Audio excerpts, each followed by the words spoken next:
Tompkins dan Hutchison pada bukunya 1995 halaman 200 sampai 206 mengembangkan proses membaca yang terdiri atas yang bertahap proses membaca.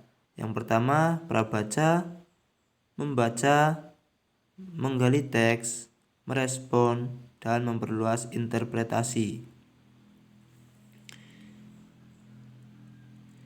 Tomasek pada bukunya 2009 halaman 128 sampai 131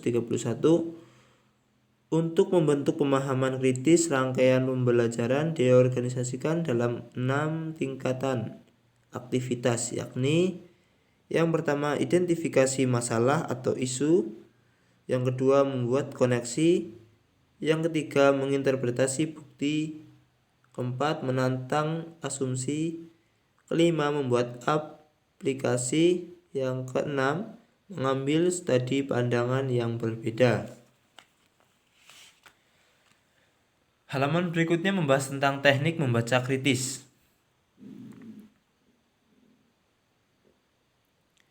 Yang pertama yaitu mengerti isi bacaan. Suatu bacaan dapat dimengerti dengan cara mengenali fakta bacaan dan menginterpretasikan apa yang dibaca. Dengan kata lain, mengerti ide pokok suatu bacaan. Mengetahui fakta suatu bacaan penting karena dapat digunakan untuk membuat kesimpulan serta menginterpretasikan ide-ide tersebut. Fakta suatu bacaan berfungsi untuk menambah informasi, sedangkan ide berfungsi untuk menambah pemahaman. Mendapat informasi bertujuan sekedar mengetahui sesuatu itu fakta, sebaliknya pemahaman bertujuan untuk mengetahui segala tentang kita.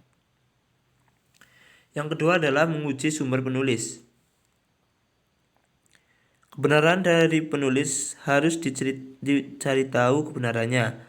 Misal di bidang apa penulis bersangkutan itu kompeten. Dalam hal ini termasuk uji pandangan, tujuan, dan asumsi penulis yang terdapat dalam tulisannya untuk membedakan apakah tulisan itu fakta ataupun opini. Halaman berikutnya adalah interaksi antar penulis. Pembaca tidak hanya mengetahui maksud penulis tetapi juga membandingkan dengan pengetahuan yang dimilikinya dari penulis-penulis lain. Pembaca juga perlu menilai dan membandingkan isi bacaan dengan pengetahuan dirinya. Berikutnya adalah terbuka terhadap gagasan penulis. Pembaca hendaknya menghargai pendapat yang dikemukakan penulis, kemudian pembaca juga mengevaluasi teknik penulisannya. Kesimpulannya, jadi dalam membaca kritis diperlukan teknik-teknik yang sesuai agar bahasa yang disampaikan dalam tulisan sampai kepada pembaca. Agar mampu membaca kritis dengan baik, pembaca memerlukan teknik membaca yang tepat.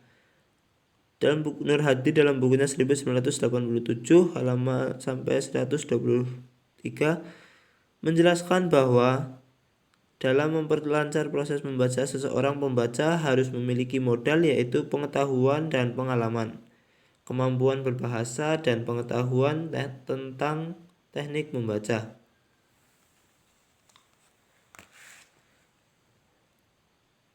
Halaman berikutnya membahas tentang kegiatan membaca kritis. Membaca dengan menganalisis. Dengan menganalisis, pembaca bisa mengetahui apakah gagasan atau fakta-fakta yang dikemukakan pengarang sungguh bersumber informasi yang benar-benar akurat atau tidak. Pembaca juga bisa memisahkan bagian yang penting dan bagian yang tidak penting. Kemudian membaca dengan penilaian. Seseorang pembaca kritis akan bisa menilai apakah tulisan atau informasi itu fakta atau kurang tepat. Yang ketiga, membaca dengan berpikir. Dalam membaca harus memikirkan persoalan atau fakta-fakta yang ditampilkan dalam bacaan.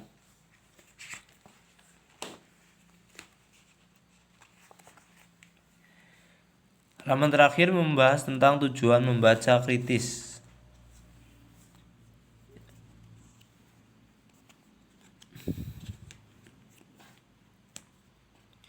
Yang Yang pertama adalah memahami tujuan penulis atau pengarang. Kedua, memanfaatkan kemampuan membaca pemahaman dengan kemampuan berpikir kritis. Yang ketiga, memahami organisasi tulisan atau bacaan.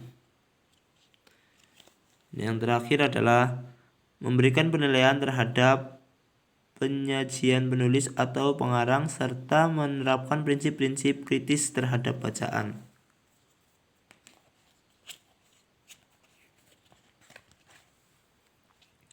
Kelebihan dan kekurangan membaca kritis. Kelebihan membaca kritis bisa menambah wawasan dari informasi yang dibaca. Yang kedua, mampu menganalisis setiap tulisan dari penulis berdasarkan fakta yang ada. Yang ketiga, bisa memberikan informasi terkait isi bacaan, apakah itu fakta atau opini, atau bahkan informasi yang salah. Yang keempat, menilai tulisan agar lebih baik. Kelemahan membaca kritis yaitu yang pertama, membutuhkan waktu yang cukup lama. Yang kedua, seseorang yang menjadi pembaca kritis harus mampu menggali informasi kebenaran, fakta, atau opini pendapat penulis. Dan yang terakhir adalah pembaca kritis membutuhkan latihan serta wawasan yang luas.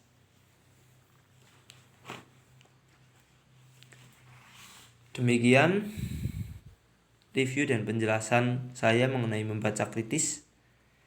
Apabila ada kesalahan, saya minta maaf yang sebesar-besarnya. Terima kasih. Wassalamualaikum warahmatullahi wabarakatuh.